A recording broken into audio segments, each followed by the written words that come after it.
2018, when I interviewed Rabbi Dr. Abraham Twersky, who passed away this week, he made a striking assertion. Gazing back at his life from his 88-year-old perch, he asked, reflectively, what he would do if given the chance to live his life over again. His answer? I would do exactly what I did. Dr. Twersky spoke and wrote often about the importance of healthy self-esteem and its distinction from the character defect of hubris. Certainly he was not expressing any sense of arrogance in his response to me. What then rested behind his self-assured sentiment? More importantly, what quality or qualities did this great man possess that allowed him to live such a rich and full life? Not many Torah portions are named for an individual person, much less a proselyte like Yitro, Moshe's father-in-law. Consider that not even Moshe himself enjoyed such a distinction. What possibly could Yitro have done to earn this honor? Moreover, why did he, of all people, hasten to join the Jewish people as they prepared to receive the Torah? Surely many others had heard of the nation's miraculous ascent from Egypt and should have considered joining. The Midrash clues us in, commenting on Yitro's statement that, now I know that the Lord is greater than all the deities. It reveals the backstory. Yitro was knowledgeable about every type of idolatry in the world, and there was no pagan deity that he did not worship. Yitro was a perpetual seeker. He hunted truth relentlessly until finally he was satisfied with the God and the people of Israel. Yitro was irrepressibly curious. I believe that today we suffer from an acute curiosity crisis on two poles. Some people simply do not care enough about ideas to pursue them and follow them to their logical conclusions. I would term this apathy. In contrast, others care immensely, but are so convinced that they have already attained the answers that they cease searching. Worse yet, they condemn those who have arrived at alternate conclusions, breeding antipathy. This apathy or antipathy dichotomy has infected so many corners of our culture at both extremes. People either tolerate shallowness or they vilify their ideological adversaries. Imagine a world in which people were perpetually curious. My neighbor's unfamiliar opinion would offer a springboard for conversation. In the final analysis, I might maintain my original position, but I also might replace or at least refine it. Minimally, I would preserve my basic respect for the other. As Dr. Twersky was wont to point out, those who are most secure with their convictions, those in possession of self-esteem, welcome challenges and reasonable discourse.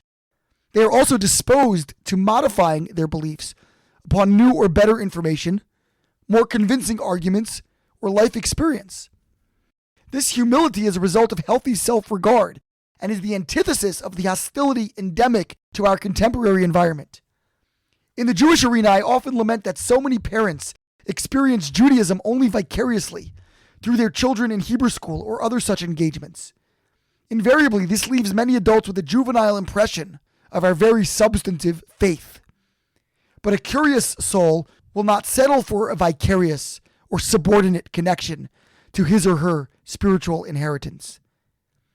Dr. Twersky lived a remarkable life. At the time I interviewed him, he was 88 years old and had authored 84 books. These included myriad works on popular psychology, in which he sought to destigmatize mental illness and addiction in the Jewish community. A trilogy in collaboration with Charles Schulz, analyzing the Peanuts comics, and a catalog of religious works, harmonizing his Hasidic warmth and wit with brilliant scholarship and a hard-won worldliness.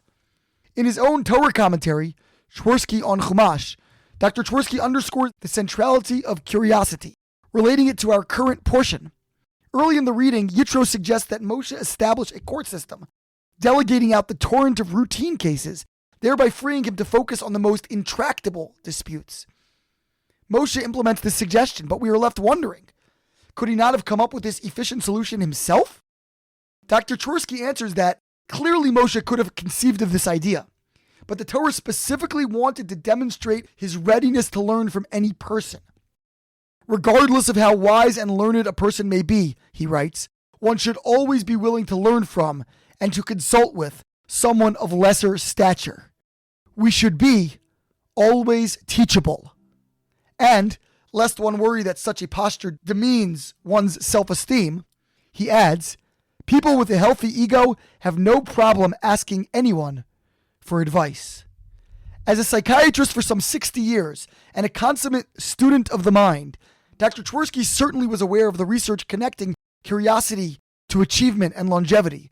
For example, Trinity College professor of psychology Ian Richardson writes that intellectually curious people tend to achieve more in life, and more importantly, they live longer. But as a student of the Torah and of his illustrious forebears, Dr. Twersky grasped this truth long before he set foot in the halls of academia.